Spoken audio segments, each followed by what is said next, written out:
A young woman today. She's on a crusade to change the way we think about date rape. And you can guess, yes, she is a victim. She says it happened in college, and the boy she says did it was a friend.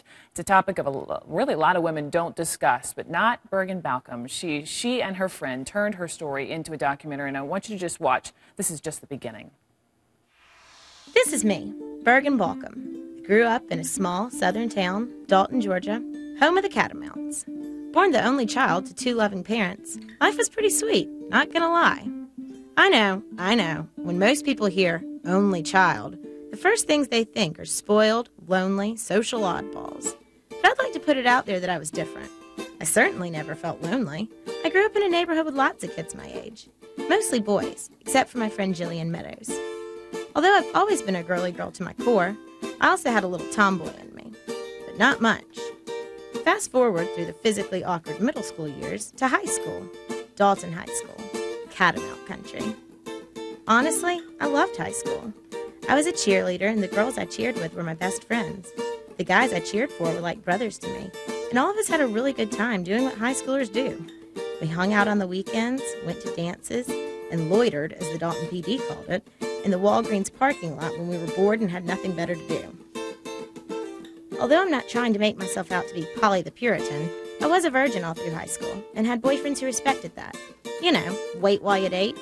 Virginity until marriage was a promise I'd made to myself and one I wanted to keep. In the fall of 2006, I went off to the University of Alabama. I moved into an all-girls dorm, Tutwiler, joined a sorority, Phi Mu, and declared interior design as my major. After gaining 100-plus sisters, I had plenty of new friends to go to football games with, fraternity parties, and just go out on the weekends. Together, we experienced many new firsts, one being a change in our virginity statuses. Some of my friends' stories were sweet, were romantic, some were funny, and even a few largely disappointing. But my story was different. It wasn't funny, or awkward, or sweet, or everything I'd ever waited for. In fact, my virginity was never given. It was stolen. It was stolen. Bergen Baucom, welcome. It's a pleasure to meet you. Obviously, I watched your documentary. I thought you were and are a strong young woman for sharing your story like this. To set it up, as you mentioned, you wanted to wait to have sex until you were married, and then all of a sudden this happens in spring of '07. This was your freshman year, yes? Right. Yes. And so just to set up exactly what happened, this was the spring. You were out with some friends. This guy was a friend of yours. Exactly. We had met my first semester. Someone my parents had met, someone that it was just a friend, picked me up. I wasn't feeling well, brought me soup, had hung out many times. I was in a sorority, he was in a fraternity, another sorority and another fraternity. The four of us were all having a joint St. Patrick's Day party. And we were going to go together, and then he ended up not coming, and we got there, the party was kind of lame, and so we said, let's go somewhere else. And so he was going to pick me up and take me to the next place that we could meet up with the rest of our friends. But the problem arises when he says, hang on a second, I left my wallet back at the frat house. Let's just pick it up with this piece of your doc. When we got to the house, we walked inside through the basement door. We walked down the hall to the third room on the right, and he opened the door for me. I walked in, and unbeknownst to me, he locked the door behind us, ultimately locking me into his hell. How soon after that happened did you fully comprehend what had just happened to you, A, and B, when did you share it with your closest friends? I think the issue when you know the perpetrator is that it takes a long time for your head to go from friend to perpetrator. I knew what happened to me was wrong. I knew I hadn't consented to that. I knew it was very traumatic, but you don't naturally go straight to rape. Because this is someone that you know.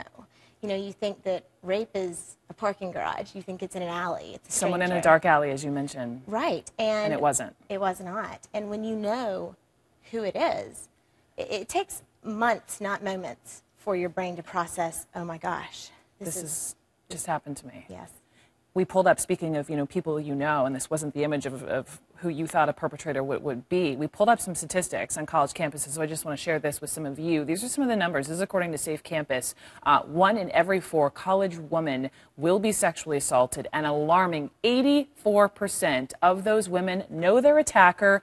Finally, 57%, more than half of those rapes occur on a date. So you knew this guy. You mentioned, he didn't look like a perpetrator. But then the other part of the documentary that really got me was so you finally share this with your friends. And your friends say to you, why are you so upset about this? That happened last semester. Don't talk about it. Are you serious? It's unreal. And it seems so shocking. And then when we take a step back and we look, I think you can see where these attitudes come from. When we look at the education on college campuses, we say, okay, girls, take our self-defense class.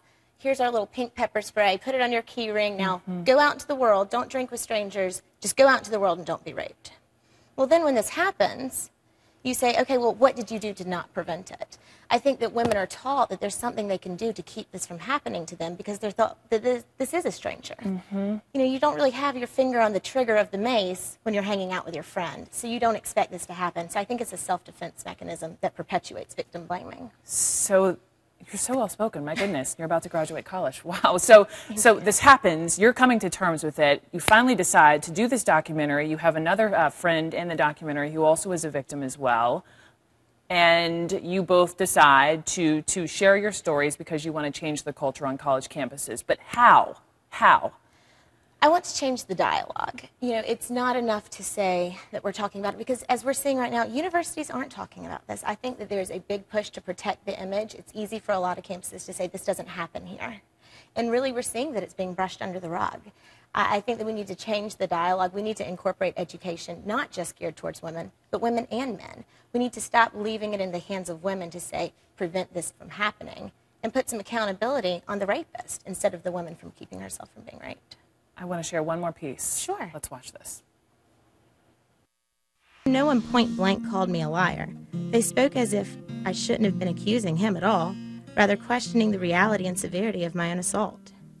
At least you knew him, someone said, or that was last semester, we're over that now.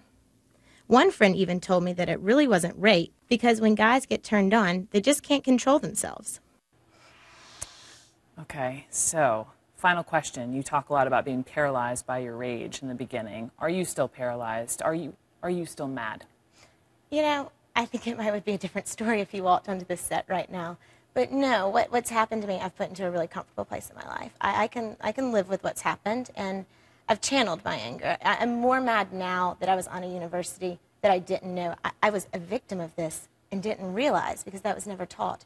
You know, I knew so much about alcohol poisoning. I knew so much about other problems that are horrible and happen on college campuses. But to be a victim of this, and because I knew him, not understand what had happened to me, not understand what my resources were, that's what makes me mad, and that's what I want to change. Well, look at you sitting here with me. I think this is just the beginning of something to come. Let's stay in touch, Bergen. Nice to meet you, and congratulations on almost graduating college. Thank you. Thank you.